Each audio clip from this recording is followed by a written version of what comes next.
Good afternoon, my friends. Today I'm gonna be doing a little yap sesh again. This is something that it's been replaying in my head over and over again, especially these last few weeks. And I've talked to a few people about it, and I don't know. I feel like I should probably just make a YouTube video because right now the only people that are seeing my stuff are like my friends. And I feel comfortable with everybody.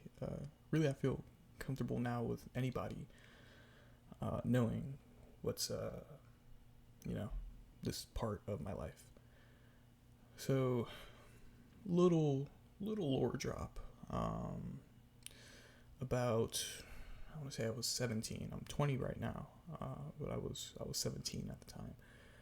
I was I was with this girl, and yeah, I had gotten in trouble before underage drinking. Um, but I live in a small town, so what the hell else am I gonna do?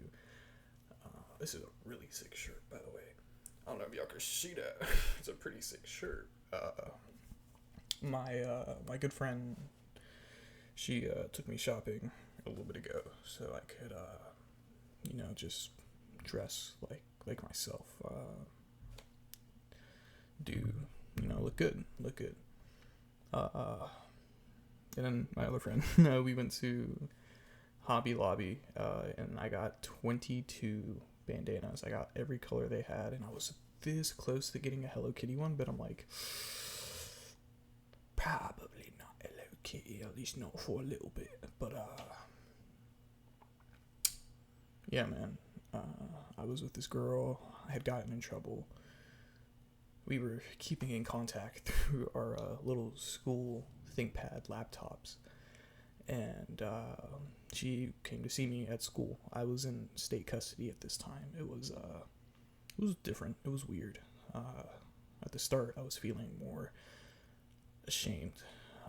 Well, really, at the start, when I first got taken into state custody, my immediate thought was, "Holy shit, I'm not going to be able to see my girlfriend," which was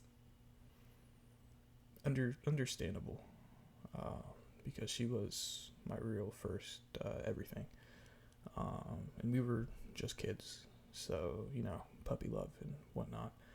Uh, and then a little bit after that, I started feeling shameful that I had put my family in this position, but I was originally just supposed to get probation, but this girl, her school was right down the street from mine, so we had planned to meet up and see each other because it had been a little bit, even though we were still communicating.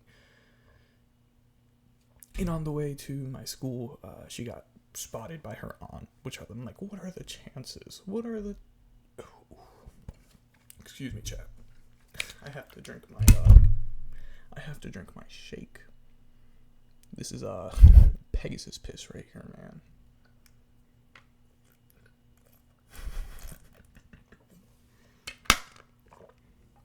And while I'm at it, I'm gonna eat a little bit of yogurt. Cause brother, what do you mean? 60 calories, 12 grams of protein. Matter of fact, let me hit a little.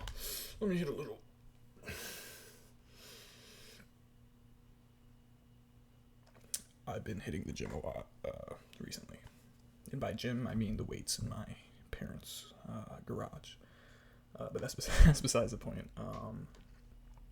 Yeah, so she got spotted by her aunt, and then word got back to her guardian, and her guardian called and said that me and my people were like aiding in the the runaway of a minor, which is pretty serious, and that's what got me sent away for a little bit, because they're like, all right, buddy, that's your third strike, yeah, out of here.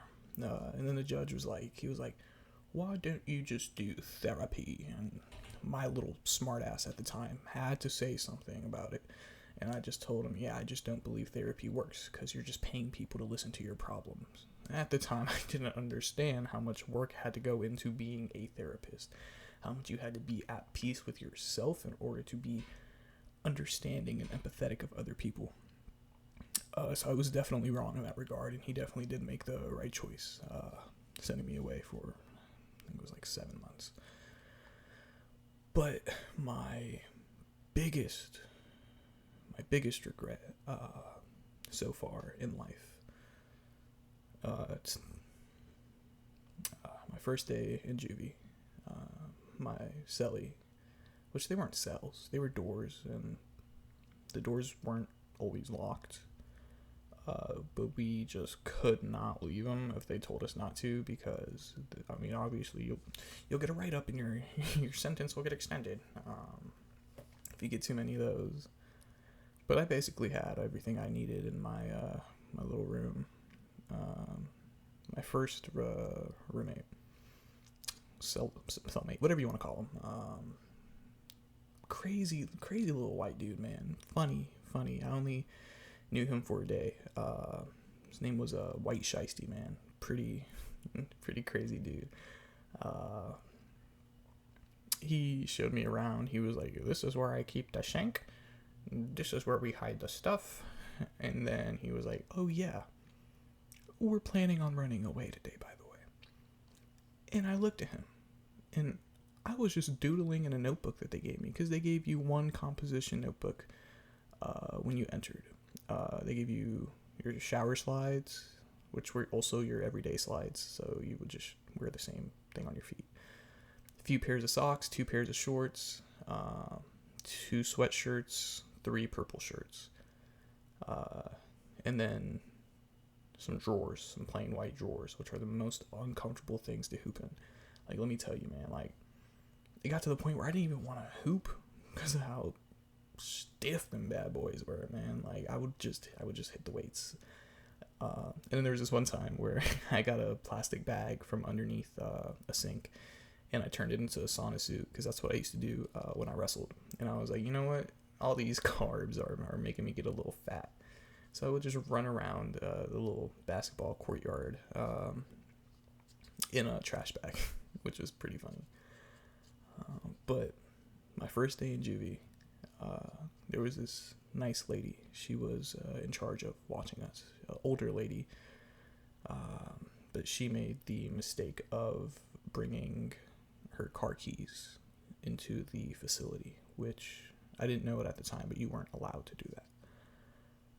So White Shiesty and this other guy, he was like, "Hey, you're not going to snitch on us, right?" And it's my first day in juvie, and I come from a family where omerta is very, very heavily respected. You don't cooperate with the law. You don't snitch. You don't do any of that. Which was ironic, because I wanted to be a lawyer. But that's besides the point. He tells me he's going to take the keys from the lady, break down the fire escape door, get in her car, and drive to Memphis, I believe. And I'm thinking, okay, they're going to sneak the keys out of the lady, like off the lady, and they're not going to hurt her. And boy, was I wrong. Because they left their rooms. We were playing King's Corner because we had a deck of cards and there wasn't much else to do. And they just started wailing on this lady. She was screaming. She was on the ground, getting thrown around. Got kicked a few times. They got the keys from her, and I sat there, and I just watched it all happen. And they got away. It's not my job to stop them, but my biggest mistake was not helping that little sweet old lady while she was getting robbed and beat. Which I know I could have. I'm not like a D1 fighter or anything, and to be honest, I haven't gotten into a real physical altercation in a few years, 2 years at least. But I'd like to think that me being as beefy and had the height advantage, I could have stopped these two little guys from beating that lady up like that. And for a while, I didn't even think about it. I was just counting down the days in juvie.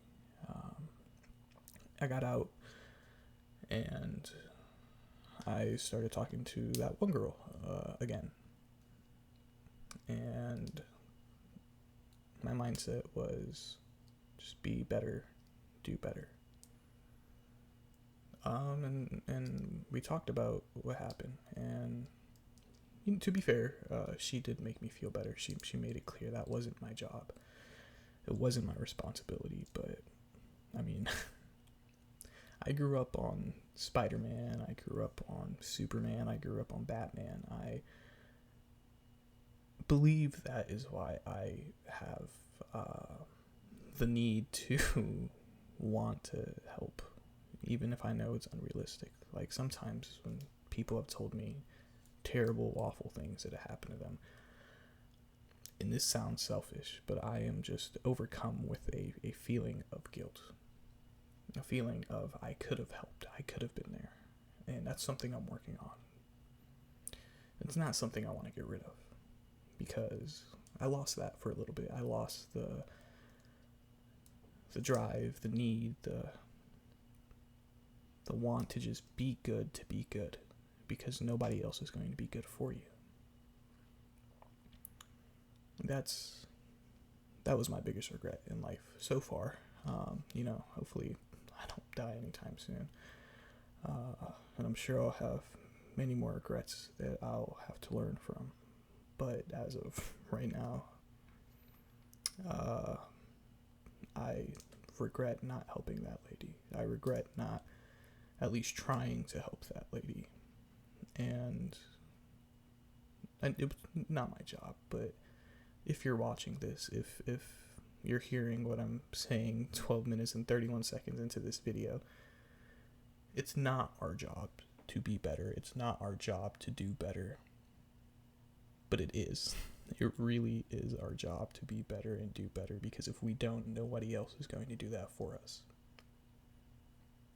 And that's a little yap sesh about what I feel like is my biggest regret in life so far. And I would like to be able to say that if I was put in that situation again, I would be able to do something.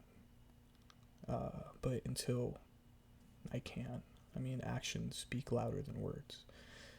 So until I am in a situation like that again, which I hope I'm never in, because I wouldn't wish that on anybody, I just won't know, and that's okay. Thank you for listening to the app sesh. All right, bye.